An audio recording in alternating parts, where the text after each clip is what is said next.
Gracias por continuar con nosotros en Buenos Días RD y tenemos ya conexión vía Zoom con la doctora Rosario Espinal. Doctora, buenos días, bienvenida de nuevo a este espacio. Qué gusto compartir con usted.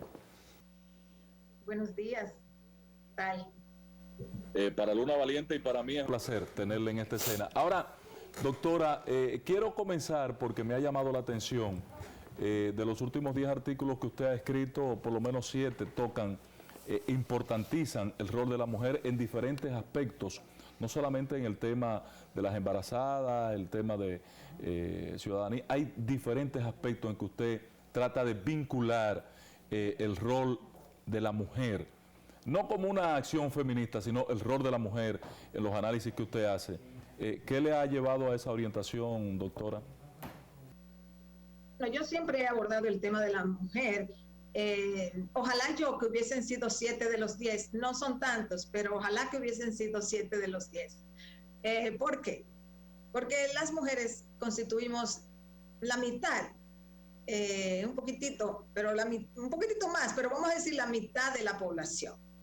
Y desde el punto de vista feminista, realmente podemos decir que es un punto de vista crítico de la situación de subordinación en que se han encontrado las mujeres por siglos, pues hay que ponerle atención al tema. Es cierto que han habido cambios en los últimos 50, 60 años con mayor acceso de las mujeres a la educación, al mercado laboral, producto del movimiento de mujeres que surge en los años 60, 70, y eso ha ido abriendo caminos. O sea, las mujeres hemos ido tocando las puertas, empujando las puertas para poder entrar en un mundo donde el espacio público ha sido dominado por los hombres. Y el mundo doméstico era el mundo reservado a las mujeres, el mundo doméstico y el mundo religioso. Y más allá de ahí, las mujeres han estado sumamente restringidas. Entonces, a fuerza de lucha, las mujeres hemos logrado educarnos, hemos logrado acceder al mercado de trabajo. Nos cuesta mucho todavía acceder al mundo político, a las posiciones políticas. Miren lo patético que es que de 23 ministerios que hay en el país, ahora mismo solo en 2 ministerios hay ministras mujeres, Cultura y el Ministerio de la Mujer, que bueno, a menos que también ese se lo den a un hombre, es de entender que debe ser una mujer, pero fuera de eso, solamente está una mujer en Cultura, porque había una en la juventud. Y la cancelaron. Entonces, ¿cómo vemos? La representación de la mujer es sumamente precaria y estamos hablando de un gobierno que llega al poder anunciando cambios, anunciando ser un gobierno del cambio, y ese gobierno del cambio no ha hecho nada a favor de las mujeres, a favor de la representación de las mujeres. Por ejemplo, ya le mencionaba el caso de la representación política. El gabinete está bajo el total poder del presidente. O sea, el presidente nombra su gabinete, es su decisión. Y la decisión de Abinader fue realmente tener poquísimas mujeres en el gabinete de su gobierno. O sea, cambio no ha habido.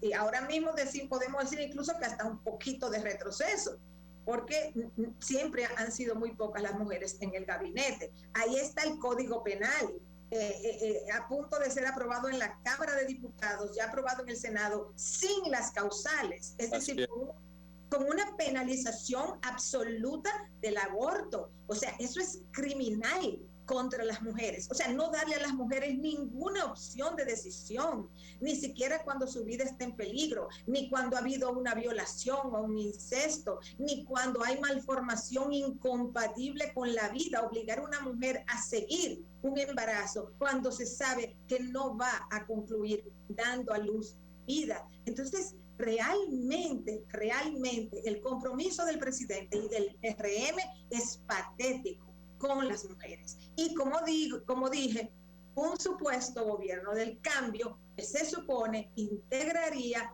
innovaciones, abriría espacios a sectores que han sido históricamente marginados de la política. Entonces, ojalá yo que 7 de mis últimos 10 artículos hubiesen sido sobre ese tema, pero no son tantos. Me impactó, doctora, pero positivamente. Mire, doctora, usted me hace reflexionar sobre algo que parece que ha quedado en consigna. La mujer realmente, como usted dice, ha ocupado un espacio importante por cuenta propia. Si usted va al sector empresarial, hoy tienen espacios de liderazgo importante. Si usted va al sector financiero, liderazgos importantes.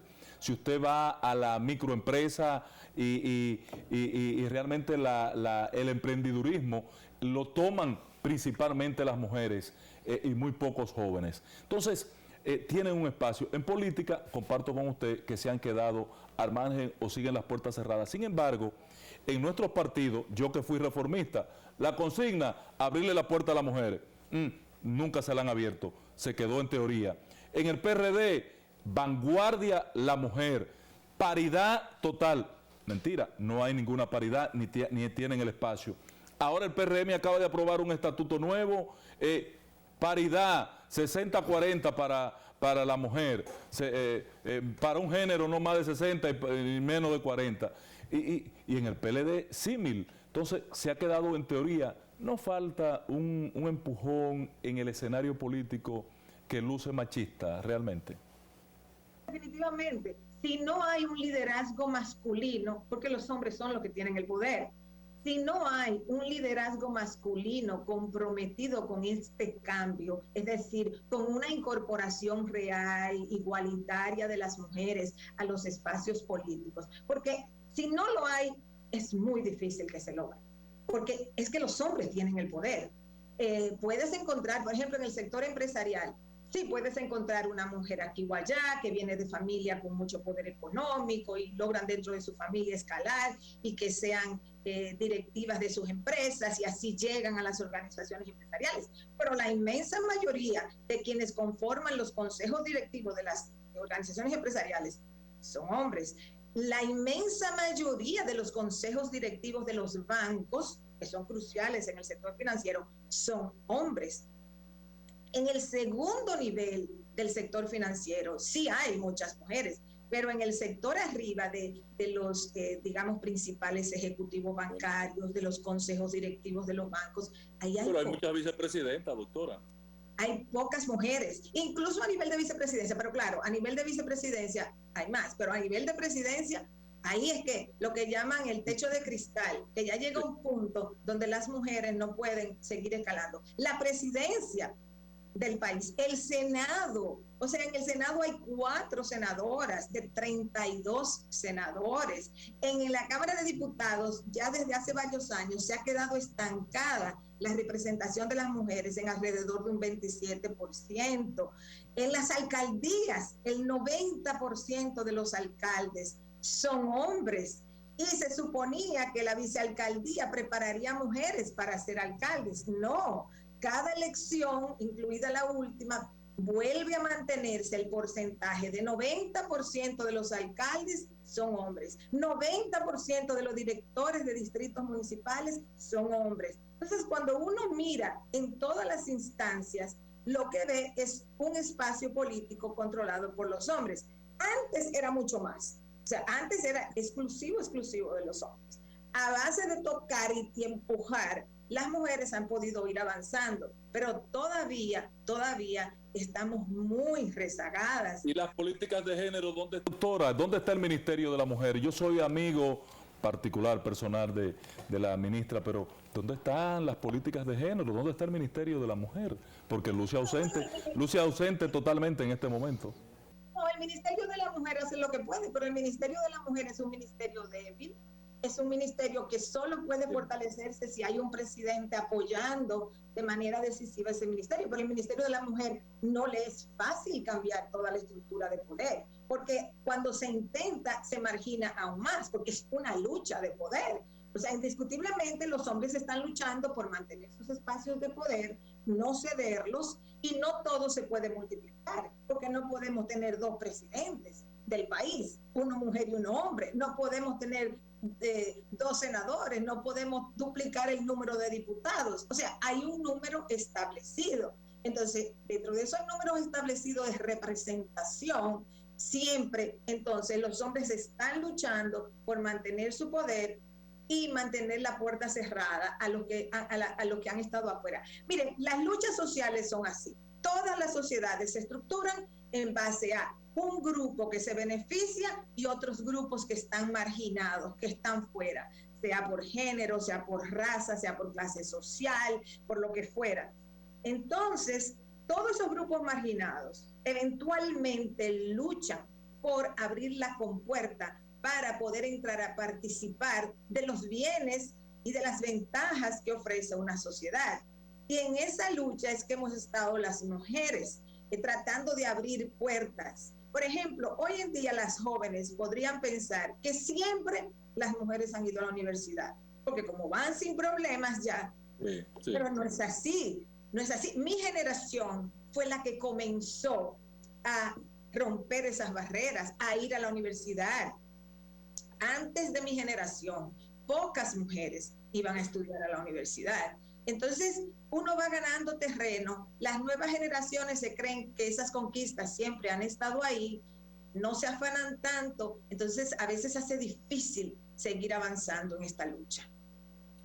Doctora, sí es cierto que hemos avanzado bastante en el ámbito de inclusión de la mujer en las áreas profesionales, y si tomamos como referencia que casi todos los discursos de las mejores estudiantes de cada graduación de universidad lo da una mujer, pero hay un eslabón que falta de inclusión. Evidentemente que la parte política está sobreponiendo sobre ese eslabón el que eso no avance, y lo que es la participación, como podemos ver en países europeos, el caso de la presidenta Angela Merkel, que sale del poder en Alemania, de muchísimos casos en Europa también.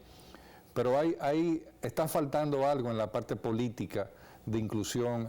El hombre le tiene miedo, los partidos le tienen miedo a que las mujeres entren específicamente, y creo que ahí está la parte importante. La lucha de poder que refirió la doctora. Entren al nivel de toma de decisiones para no dejar en manos de la mujer que esos partidos sean asumidos inclusive en un futuro por mujeres y dirigidos por mujeres. La idea ni siquiera es que las mujeres sean las que dirijan todo. No estamos hablando de eso. Estamos hablando de compartir los espacios domésticos, o sea, que los hombres también aprendan a fregar, a barrer, a lavar, a lo que haya que hacer, Yo plomero, electricista y de todo, cocino también. Bueno, perfecto. O sea, la idea es compartir los espacios, que no haya un confinamiento a que, bueno, la mujer es la encargada de todo lo que tiene que ver con los oficios de la casa y la crianza de los hijos y demás. Y el hombre es el que tiene que ver con el espacio público, con el mercado laboral, con las mejores posiciones ahí, con lo político, etcétera. No, la idea es compartir. La idea es que somos iguales, y yo no estoy hablando de igualdad anatómica, porque no estamos locos. O sea, no es que hay igualdad anatómica de ninguna manera, somos seres anatómicamente diferentes, pero que esa anatomía no tiene que convertirse en una limitante para que las mujeres, por ejemplo, estudien. Las mujeres estuvieron marginadas de la educación porque estaban confinadas a los oficios domésticos. Entonces, no, o sea, las mujeres han probado que pueden ser buenas estudiantes, que pueden ganar premios, que les puede ir mejor que a muchos varones. No es que las mujeres sean más inteligentes, es que simplemente cuando entraron a estudiar y se dedicaron a estudiar, pues han probado que tienen capacidad, igual que lo habían probado por siglos los hombres. Entonces lo mismo ocurre con las empresas. Si las mujeres tienen oportunidades, van a demostrar que también son capaces de gestionar empresas. Si las mujeres tienen oportunidades, también van a demostrar que pueden gestionar la política. Entonces, lo que pasa es que para las mujeres es muy cuesta arriba esta lucha. Es una lucha muy, muy difícil. Ahora una pregunta, doctora. Este punto, para vincularlo a la actividad política. Después que usted ve que mujeres con talento como el de doña Milagro no llegaron, entre otros casos, ¿estamos listos para ver en el escenario electoral una oferta femenina formal? Porque lo que se vio en el pasado reciente es que a Margarita se le cerró el paso por ser mujer. de eso es que de eso estamos llenos de ejemplos, de cómo se le cierra claramente el paso o se le impide el paso, de manera que las mujeres no se motiven a competir, porque es tan duro que muchas mujeres ni se lo plantean, o si lo piensan no lo ejecutan, porque dicen esto es demasiado, son demasiadas barreras. Imagínense ustedes que la competencia política es dura para los hombres, porque la política es muy dura. Imagínense que es difícil, dura para los hombres. Bueno, pues imaginen para las mujeres, que además de lo compleja que es la política y lo difícil que es esa lucha en la política, pues además tienen las trabas de género con la que tienen que enfrentarse. Entonces, es una lucha sumamente difícil. Por eso decía antes, y creo que Ángel lo dijo también, o sea, sin voluntad política de los hombres en el poder, es muy difícil que las mujeres lleguen. Mire, les pongo ejemplos concretos. Ricardo Lagos, en Chile, nombró a Michelle Bachelet, por ejemplo, la nombró ministra de Salud, ministra de Defensa. O sea, ella se fue preparando. Aumentando. Bajo ese presidente que eventualmente la apoya como candidata de su partido. O en el caso de Brasil, Lula lleva a Dilma, la nombra en posiciones importantes de su gobierno y luego la apoya para ganar una posición. Entonces es fundamental, y miren, estoy hablando de dos casos donde no hay relación familiar, porque hay otros casos que si es la esposa, que si es la hija, pero estos son dos casos donde no hay relación familiar entre el hombre que apoyó a esa mujer que finalmente llegó a ser presidenta. Entonces, ese tipo de voluntad política es fundamental. Y aquí hay una carencia de voluntad política para hacer eso. O sea, Leonel no tuvo esa voluntad política, no la tuvo Danilo Medina, no la tuvo Hipólito Mejía, no la tiene porque no la ha demostrado hasta el día de hoy Luis Abinader. Lamentablemente, porque llega al poder con un anuncio de cambio. Y en la realidad no hemos visto los cambios. Y este tema, Ángel, que creo que me mencionaste, no sé si fue antes de iniciar o no, también en el programa ya, que dijiste, yo escribí un artículo creo que fue la semana pasada, sobre las embarazadas haitianas. Sí. O sea, ¿cómo se crea un estigma en torno a las embarazadas haitianas de que están llevándose los recursos de este país? Óigame, señores, esas mujeres en su mayoría no las trajeron en una guagua ayer para que den a luz hoy. Esas mujeres son haitianas inmigrantes que viven en la República Dominicana. Muchos casos sí es verdad y yo lo conozco, que ahora no te están dando acceso a los hospitales y están generando un problema. Entonces, si son inmigrantes, miren cuál es el cuadro. Miren cuál es el cuadro, porque aquí se habla mucho y mucho bla, bla, bla. Está generalizando el tema, el trato en los hospitales y está afectando a las migrantes. Es verdad, doctora. Esas mujeres son migrantes. Pero ¿por qué aquí hay todos esos inmigrantes haitianos? Porque ellos ofrecen la mano de obra barata. O sea, los gobiernos han dejado entrar esta migración ilegal con mucho peaje que pagan para llegar aquí a oficiales de frontera.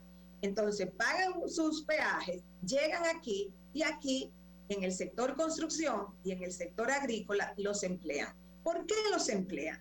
Los emplean porque son indocumentados, le pueden pagar el menor salario y no tienen que pagar prestaciones. O sea, correcto. Si usted emplea una persona en el sector agrícola o en el sector construcción, en lo que fuera, y le paga el salario más mínimo y no paga seguridad social y bueno, todas esas cosas que vienen con un empleo formal, el empleador se está ganando un buen dinero. Entonces, la migración ilegal es un subsidio del Estado al empresariado. Y luego ese mismo Estado y esos mismos empresarios y sus colaboradores crean una campaña en contra de esos inmigrantes que ellos mismos están empleando. Exacto. En condiciones patéticas. Y eso es lo que hay que analizar aquí. No demonizar a los inmigrantes. Así como lo hacen en otros países que demonizan a los inmigrantes, sean dominicanos, mexicanos, rumanos, sirios, de donde sean. O sea, realmente es coger al más débil, o sea, tomar a los sectores más débiles, estigmatizarlo, deshumanizarlo para explotarlos más. Y esa es la realidad de los inmigrantes. El que no quiera oír esto no está interesado en entender por qué hay una migración haitiana y prefieren el discurso de que aquí el mundo está en contra de la República Dominicana. No, los inmigrantes no llegaron aquí porque los trajo la ONU, ni porque los trajo Estados Unidos, ni porque los trajo Francia, ni porque los trajo Canadá, ni porque los trajo una ONG. No, entraron porque las autoridades dominicanas de frontera lo han permitido y los empleadores los emplean. Por eso hay inmigrantes aquí. Gracias, doctora. Un gran placer verle. Me quedó el tema político que íbamos a abordar, pero extraordinario. Quiero una grabación de esta entrevista. Gracias, doctora. Gran placer. Para Buenos Días RD, un honor haberle tenido en esta escena, y para Luna Valiente y para mí, Pedro Jiménez y María de los Ángeles, igualmente. Señores, buenos días. Gracias por haber estado con nosotros.